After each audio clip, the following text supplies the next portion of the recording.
평생 소원이 없군 주의 일 하다가 이 세상 이별하는 날 주 앞에 가리라.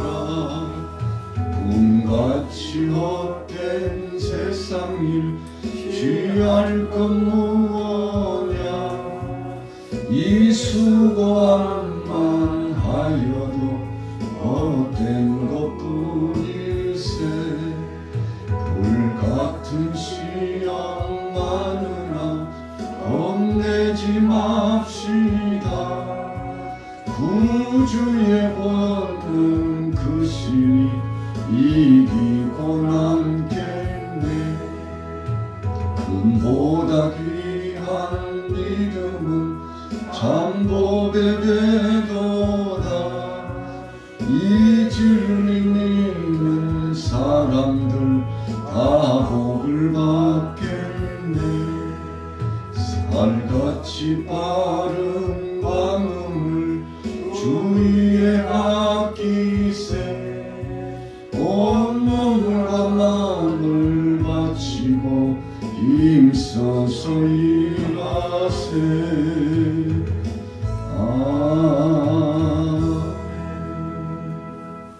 돼 있는 굴에 우리 선조와 함께 장사하라.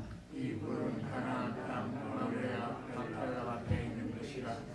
아브라함의 옛사람 엘론에서 밭과 함께 사서 그의 매장지를 삼았으므로 아브람과 그의 아내 사레가 거기 장사되었고 이삭과 그의 아내 리브가도 거기 장사되었으며 나도 레아를 그곳에 장사하였노라. 이 밭과 거기 있는 굴은 햇사람에게서 산 것이니라. 같이 읽겠습니다. 야곱이 아들에게 명하기를 마치고 그 발을 침상에 모으고 숨을 거두니 그의 백성에게로 돌아갔더라. 아멘. 오늘 아침에 수요일 아침입니다. 창세기 49장 오늘 본문 말씀 속에서의 주제는 야곱의 유언과 죽음, 야곱의 유언과 죽음이라고 한 제목으로 잠시 은혜를 나누고자 합니다. 본문 말씀 속에 특징적인 것, 자녀들에게 앞으로 당할 일, 후일에 당할 일에 대해서 말씀을 주시고 있습니다. 물론 야곱의 개인적인 생각은 아닙니다. 하나님께서 성령으로 함께 하시고 야곱의 마음을 감동시키고 그래서 유언하도록 하시고 후일에 앞으로 나타날 일에 대해서 자녀들에게 예언해 주시는 말씀이 나타나고 있습니다. 우리는 인생 여정을 살아가면서 지금 당하는 일이 있고 과거에 당한 일들이 있으며 그리고 앞으로 당할 일이 분명히 있습니다. 이것을 다른 의미로 신학적으로 해석해 보면 하나님의 섭리 안에 살아간다, 그런 뜻입니다. 우리 개인이 이래저래 어떤 목적을 가지고 뜻을 가지고 살아가고 싶어도 우리가 원하는 목적대로 이루어지는 예는 없는 것입니다. 그래서 내 목적대로 내 뜻대로가 아니라 예수님께서 겟세마네 동산에서 기도하신 바와 같이 아버지의 뜻이 이루어지길 원합니다 라고 기도할 때 가장 이상적인 기도고, 예수님께서도 주기도문을 통해서 말씀해 주신 바와 같이 하나님 나라가 이 땅에 이루어지기를 위해서 기도하라고 말씀해 주신 것과 같습니다. 이런 이상적이면서 하나님 아버지의 뜻에 합한 기도를 하는 사람들은 실망치 않고 낙심치 않는다는 것입니다. 절망감이나 좌괴감에 빠지지 않는다는 것입니다. 허탈함 속에 빠지지 않고 완전한 삶을 살게 된다는 것입니다. 우리가 하루하루를 살아갈 때마다 무언가 뜻을 갖고 목적을 두고서 살아갑니다. 그러나 그 뜻과 목적이 이루어지지 않을 때 찾아오는 허탈감, 망연자실한 것과 같은 자기 자신 속에 나타나 있는 시련에 빠져서 우리 자신을 자학하기까지도 할 때가 있죠. 그러나 오늘 본문 말씀에 따라서 보면 장차 다가올 일에 대한 것은 하나님 손에 달려있음을 알게 됩니다. 그런데 어떤 몫이냐 하는 것이 매우 중요합니다. 오늘 야곱은 자녀들에게 복을 주었습니다. 자녀들의 삶에 대해서 예언했습니다.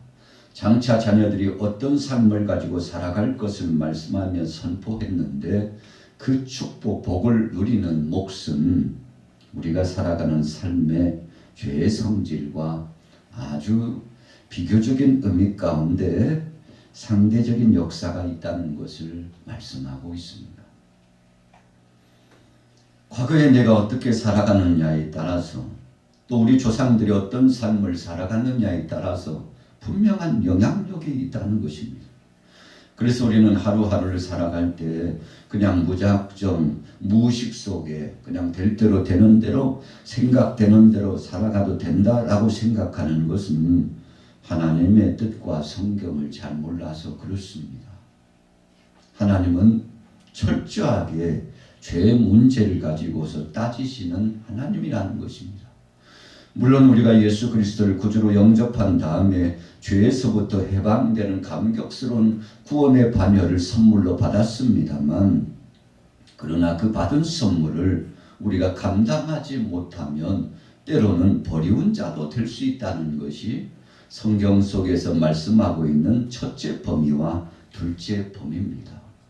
용서의 하나님, 사랑의 하나님이시지만 어떤 의미에서는 공의적인 하나님임을 우리는 반드시 기억해야 한다는 것입니다.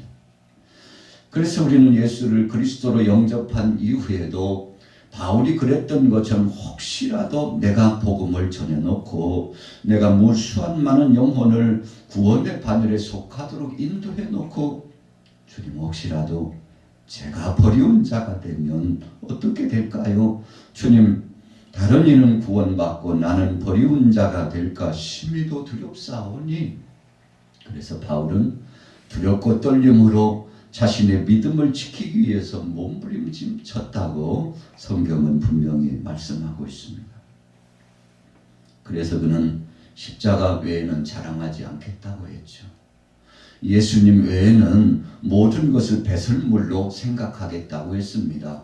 주님이 내 삶의 전부요, 주님 없는 것은 내 삶에 의미가 없다고 사나 죽으나 주님 뜻대로 살겠다는 위대한 고백을 했었던 것입니다. 하물며 그렇다면 우리는 어떻게 되겠습니까? 그래서 상당 부분의 목회자나 또 하나님 앞에 직임을 받은 큰 일꾼들도 쓰임을 받다가 버리운 예가 종종 있는 것은 자신의 관리를 끝까지 하지 못했기 때문에 그런 것입니다. 그래서 우리는 오늘 본문 말씀 49장의 말씀을 받으면서 두렵고 떨림으로 우리 자신들을 늘 돌이켜 봐야 하는 것입니다. 자, 그렇다면 2절에 보세요. 너희는 모여 들으라. 야곱의 아들들아 너희 아버지 이스라엘에게 들을지어다. 모든 자녀들이 아버지 앞에 모였습니다. 참 황혼 곁에 우리의 인생 예정 가운데 하나님 앞에 부름받는 시각을 알고 그리고 자녀들에게도 예고하고 모든 자녀들을 모아놓고 이만큼 유언하고 하나님의 뜻을 전한 다음에 고요히 숨을 거두고 하나님 앞에 부름받을 수 있다는 것은 우리가 다른 예로 표현합니다만 죽음의 복을 받은 사람이다. 자신의 삶을 마무리할 때 야곱처럼 하나님 앞에서 경건하고 바르게 그리고 하나님의 뜻을 온전히 선포하고 시간차를 통해서 자녀들이 지켜보는 것 가운데 하나님 앞에 영광스럽게 갈 수 있다는 복, 이런 복을 받은 사람이 성경의 인물 가운데 보면 그렇게 많지 않습니다. 그래서 우리는 하나님 앞에 여러 가지 기도할 바가 있습니다.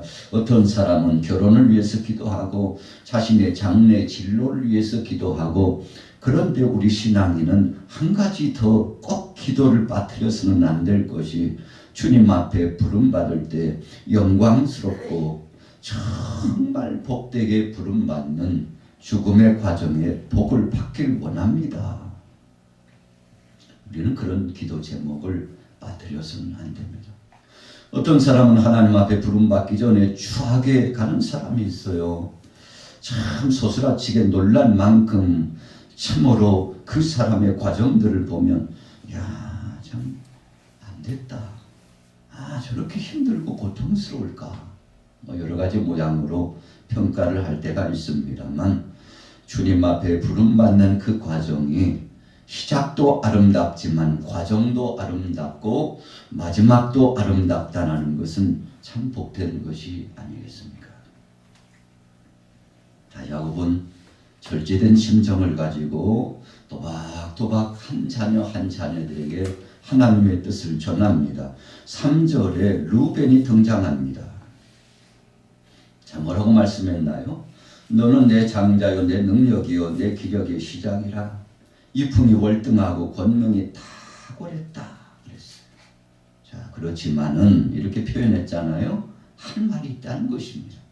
잘한 것도 있지만 위세당당한 것도 있었지만 그런데 잘해놓고 망가뜨렸다는 것입니다. 그래서 뭐 했다마는 그렇게 표현하고 있어요. 자, 4절에 보세요. 무엇이 문제였습니까? 물의 끓음 같았은즉 너는 탁월하지 못하리니 내가 아버지의 침상에 올라 더럽혔음이로다. 그가 내 침상에 올랐었도다. 여러분, 르벤은 은밀하게 한다고 한 것이었죠. 자신은 누구도 알지 못할 것이라고 생각했을지 모릅니다.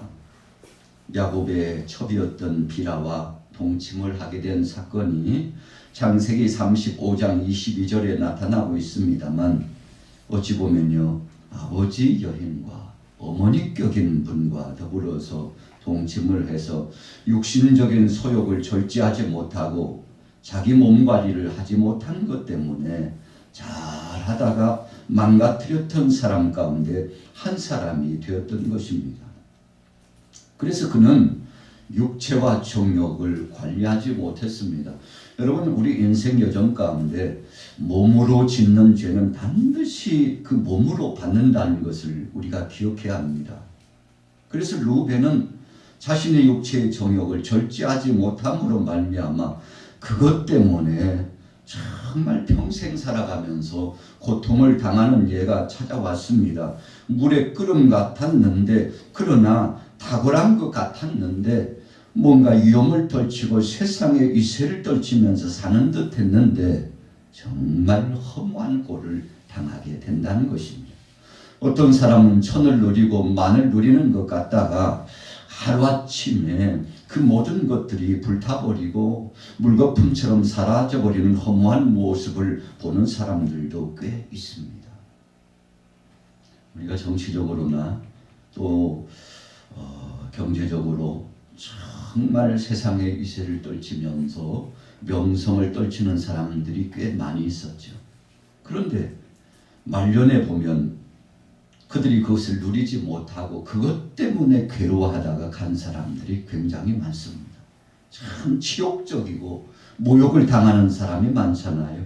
최근에 부름받은 사람들 중에도 정치적으로나 경제적으로 참 사람들에게 위세를 떨치면서 떵떵거렸던 사람들이 마지막 순간에 갈 때, 여러분, 자기는 아니라고 하지만 모든 것을 부정하고 싶지만 사람들이 손가락질을 하고 그리고 하늘 아래서 떳떳하게 살지 못하는 참 두렵고 고통스러운 삶을 살고 자기 자신뿐입니까? 그 후대의 자녀들까지도 욕보이고 고통스럽게 하는 그런 치욕적인 삶을 사는 사람들이 얼마나 많이 있습니까?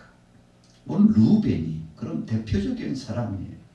넘어서는 안 될 선을 넘었습니다. 해서는 안 될 것을 했어요. 여러분, 그래서 이 선을 유지한다는 것이 굉장히 중요합니다.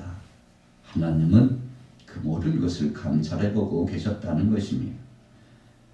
자, 5절에 보면 5절 6절 우리 같이 한번 읽어볼게요. 49장 5절 6절입니다. 시작.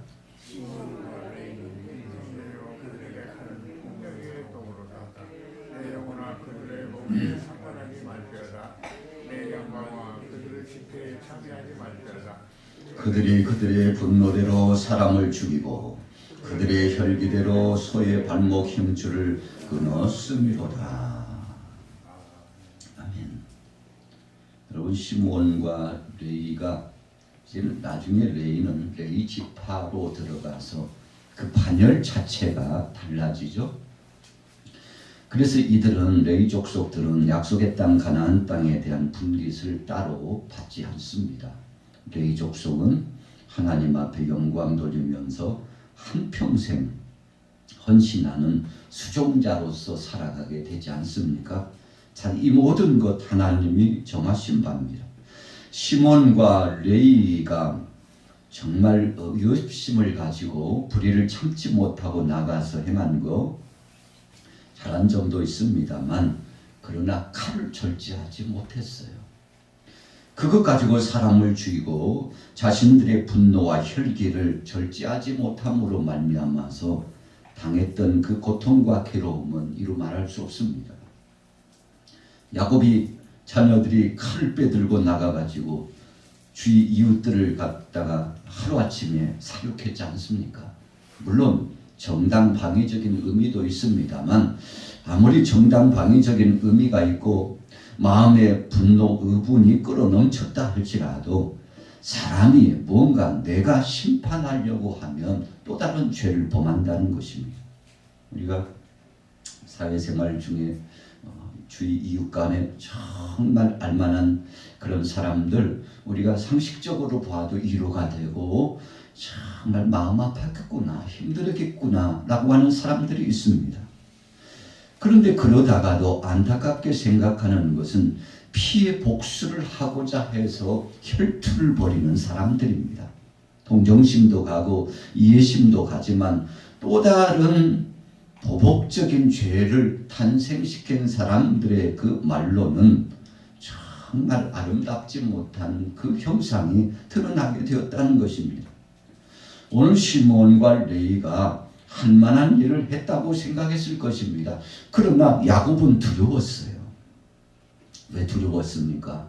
아들들이 칼을 빼들고 나가서 사람을 사륙했기 때문에 그 사륙에 대한 심판이 하나님 앞에서 분명히 채찍질이 있을 것이라는 것을 야곱은 알고 있었습니다. 두렵고 떨림으로 모든 것에 대한 심판은 하나님이 하신 것인데, 우리 사람이 심판을 하려고 하면 하나님의 뜻을 월권한 것이므로 그것에 대한 책임을 하나님은 분명히 물으신다는 것을 알고 있었던 것입니다.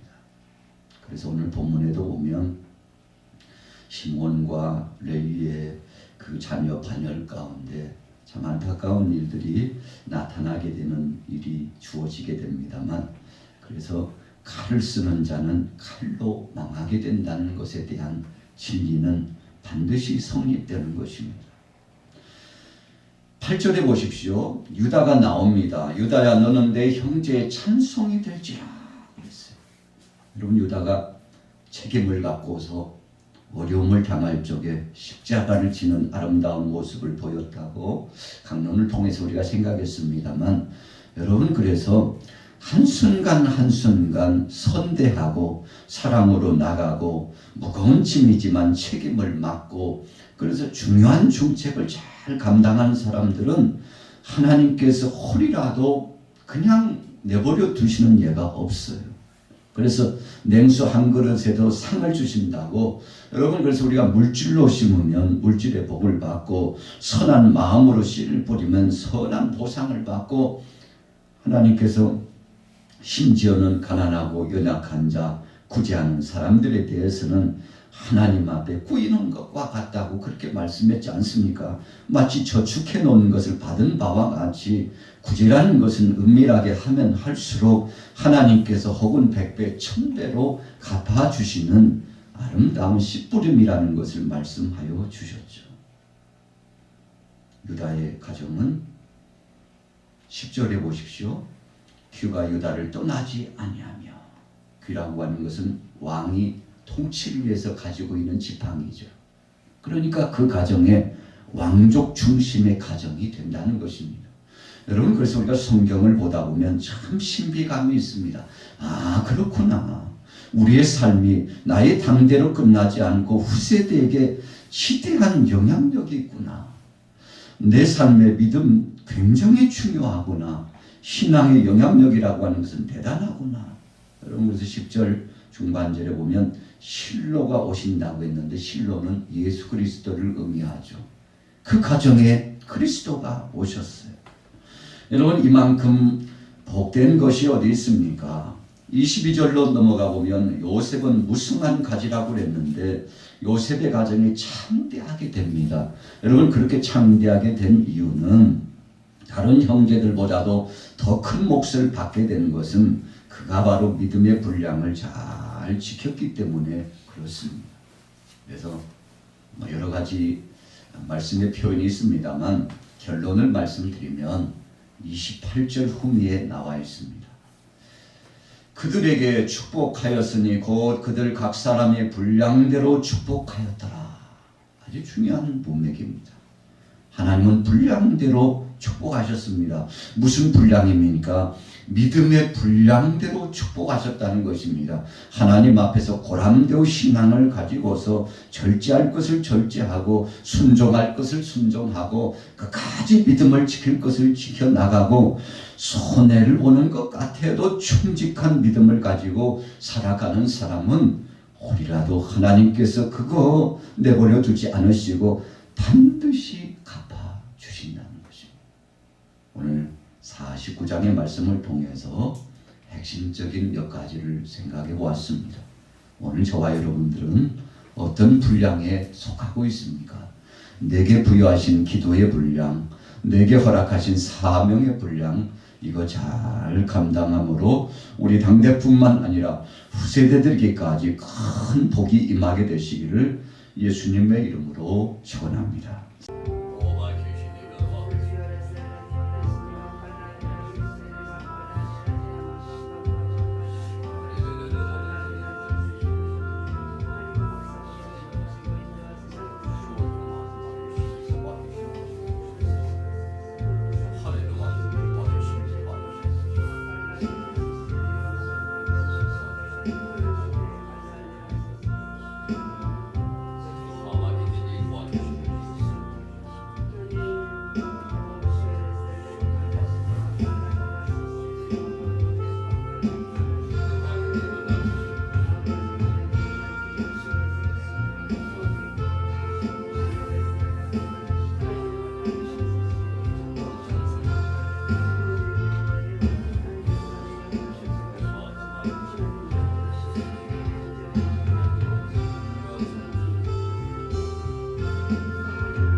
주